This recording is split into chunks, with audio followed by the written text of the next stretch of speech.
Greetings. I greet you all in the name of the Creator, the number one, the only one, the owner of the world. My name is Nuruddin Tijani. This is the Ministry of Truth, the Return of Light. In this video, I'm going to be speaking about and etymologizing the word wilderness. Okay. Particularly, I'm going to be focusing on the word wilder because that's the main word. All right. And speaking about the wilderness of Jesus and the Israelites led by Moses. So today, I'm going to bring the light into the issue, something we cannot actually see with our own eyes at the moment because it's history, but through the light of etymology, we can actually take a journey back into the past and see what actually happened using the transport, I would say, of etymology. Okay, specifically the Yoruba etymology. So today's question is, the wilderness of Jesus and the Israelites, was it a rulership or a desert life? So now let's take a look. All right, first, before I start, let me mention that the vision that we have in mind anytime we talk about the wilderness is people in the deserts, in the dry land, trying to survive, receiving food from heaven, things like that. Harsh life, so to say, because to live in the desert, but uh, particularly for 40 years, according to the story of the Israelites, they lived in the wilderness for 40 years. Were they actually in the desert for 40 years? Was that actually what happened?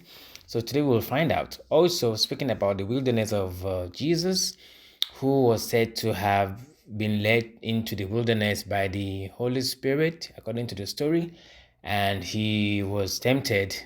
Okay, in the wilderness, was that actually? Did he leave the point of baptism and went straight into the desert?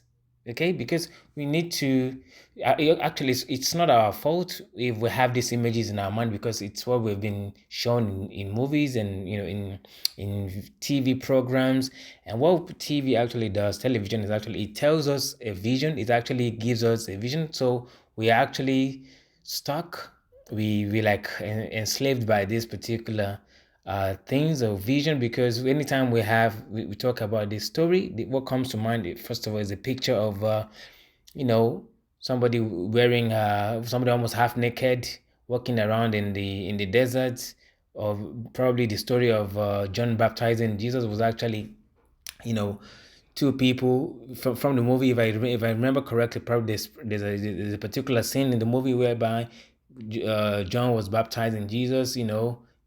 It's the scenery, or the scenario, or the scene is actually so untrue, to say the least. It's not real. That wasn't what happened. I believe it was a coronation. The event was a coronation, the anointing of a new king. That's in my personal belief is what actually happened. And he didn't leave the point of coronation and went into the desert for what? To do what? He actually went into, okay, I'm gonna wait till I etymologize this word before I tell you actually what happened. Okay, from my personal understanding and using the journeying to the past through using the transport of etymology, and hopefully with the guidance of the Almighty, we'll be able to see the light in this dark situation. Okay, now let's see very quickly. First of all, the word wilderness is it has a suffix. First of all, let me write down the word wilderness. Excuse me. 1 second. All right. So the word wilderness, we have the suffix ness. So I'm not going to be working on that right now, because the word ness, the suffix ness, actually is not important at the moment. So I'm not going to write it. I'm not going to talk about it, not to waste too much time. So wilderness. So this is a suffix here. So we have the word wilder. Okay, the word wilder. Now, to go straight to the point, I'm going to just mention very quickly that the word wilder could also be broken down and shortened into from the word wild. Okay, and then when I say wild, you can hear me pronounce the sound ah. Okay, so the word wild is from the word, it's from the word wild, also pronounced as world. Okay, so that's what we're going to be looking at today. So before I get into it, let me show you a couple of things. First of all, let me show you the word wilder, which is actually from where the word wilder actually come from. Wilder. Okay, now according to Google, the translation of the etymology or the meaning of the word wilder is a variation of the name Walter, which is of Old German origin and means commander of the army. So remember that, commander of the army. All right. So now let us sink in for a minute as we move on. So now let's look at the word world. Okay, world. Okay. So the word world, I found this very uh you know very interesting information and very compact information about the word world or world. Okay, so let's go. Alternative forms, it says from the Scottish word world. Okay, this is a long screenshot. I'm just gonna go quickly just to the main point. All right, so we have also the pronunciation as world, and some in the rhymes it has old. Okay, so that's also important to remember. Put that in mind for a minute. I'll be back with that. Old. Okay, so here it says the etymology one. It says from the Old English, walden or wilden. Okay, wilderness, wilden. Okay, so it says to rule, control, determine, direct, command, govern, possess, wield. You can see again we have the word wield, exercise, cause, bring about. Okay, so we also have the from Proto-West Germanic walden. Okay, that's another connection. Wilderness. Okay, so it's from the and we can see we can trace it back to Old English and Proto-West Germanic walden. Okay, so it says a Waldana to reign, Proto-Germanic Waldana to reign, from Proto-Indo-European world to be strong, be powerful, prevail, possess. Okay, remember all these definitions. It's gonna be very important very soon. So I'm gonna just scroll down, and for you to see other possible etymology that was found. Okay, I'm just gonna scroll up so you can see. You can pause the video and take a look for yourself. I don't want to waste time on it, so you can see for yourself. Okay, let's keep going for a few seconds more. Okay, so you can pause the video and take a look for yourself what the word actually, that's it. So that's what it says. Now let's go back to the etymology of the word world or Walder. Okay, Walder. Now the first thing to do is actually give you to write down the word, to connect the word with the word, the Arabic word walad. Okay, the word walad in Arabic language today actually is translated as a child, a male child. However, the truth behind this word is actually more than just wallet. I'm going to do a video, almighty willing, in the later, probably in the future very soon, about the original meaning of the word wallet. Actually, I'm going to be doing that here in this video, but I'm going to do more intensive breakdown of the word and the connection that it has in the Quran and in other Arabic root of that word. Okay, so now for this particular video, wilderness, okay, wilder. So we have the word here, walad. Okay, so we have in English we have okay, so world. Okay, so And if we write the word as wilder, which is from the word where we get the word wilderness, okay, we have wilder, okay, so we have wilder. So remember the etymology according to the etymology is it Wikipedia? It is, yeah. So now we have walad. Okay, so because if you don't say wall, if you pronounce the consonant walad, so that's why we have walad. So walad. Okay. Now the breakdown, the etymology of the word walad in the ancient Yoruba language to confirm what we've just seen as the meaning of the word is the word is actually o, okay, because sometimes if you write wo, you can write, if you write doma on top, it's actually o, okay. So we have wo, o, and this is the wo sound, and then we have actually o with the word sound, and then we have l.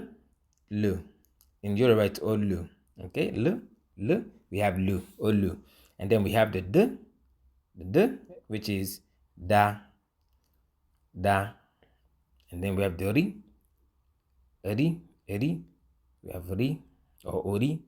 Actually, I'm just gonna write ri, okay. So that's a quick pronunciation. If I don't want to write ori, okay, I can just write ri.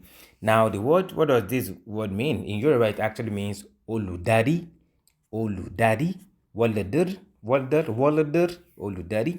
So which let me just go back to this definition here. Waladir, which is the commander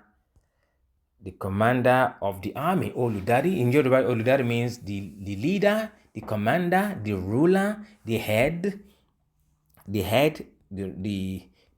chief, the boss, the leader, the commander. Okay, so that's the meaning of the word oludari, waladir.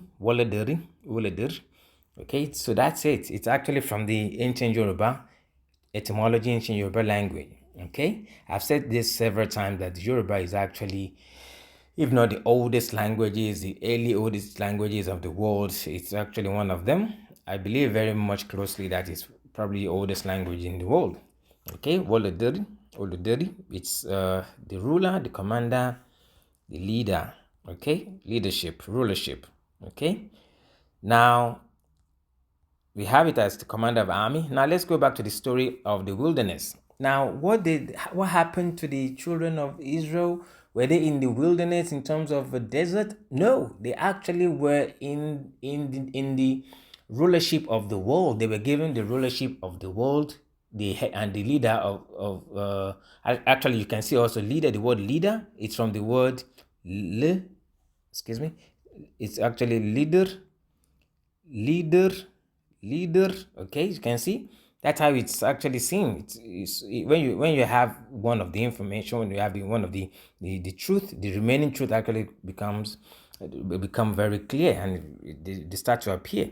So he was the leader of the children for 40 years, according to the story that we've heard. He led them for 40 years. So it was the time of prosperity for the children of Israel. They were rulers of the world, with their leader being the Arab himself, excuse me, the leader himself, Moses. So that's right about the wilderness of the children of Israel. Now the wilderness of the children of Jesus was after the baptism, according to what I've been given to understand, is that after he was coronated, he went into ruling the people. He went on ruling the world. He was a king. He was a ruler. He wasn't just a priest. If you've been watching my video, you know that a priest and a ruler, they go along with each other. You know, it's priesthood and rulership and kingship actually is, they go, hand in hand. So he was a king, a ruler to the children of Israel and also to the world. That was his role, to rule the world.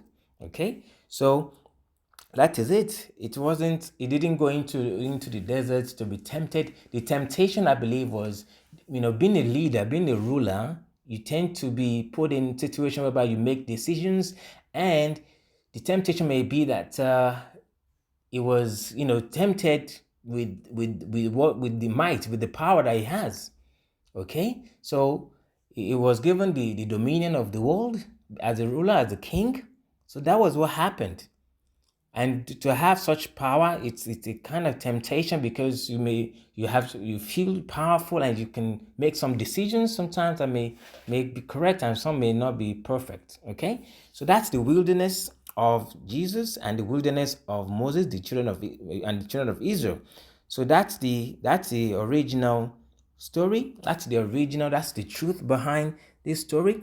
Let's try to avoid picturing the image of people sitting in this under the sun, or sitting in the desert, receiving droppings of food from heaven. That's not true. I've etymologized the word manna in my videos. Please check my channel. It's not actually food raining down. It's actually the knowledge of the Almighty, manners, etiquette, way of life, the manner of how to live life perfectly in accordance with the creation of the Almighty, the nature and everything. How to be knowledgeable about, how to have wisdom about life, and so on and so forth. So that's the manner. So they were given dominion and rulership to be the head of the world according to the promise. That's why they were chosen. Okay, so that's it. That's the wilderness. So if you have, I hope I haven't left anything unspoken of. So the word wilder, just to recap quickly, the word wilder or wilder, okay, is from word wolader, and in Yoruba it's oluderi, which means the ruler, or the leader. Okay, so that's what happened. So thank you. If you have any questions, please write them in the comment section. I'll see you in the next video. Salwa.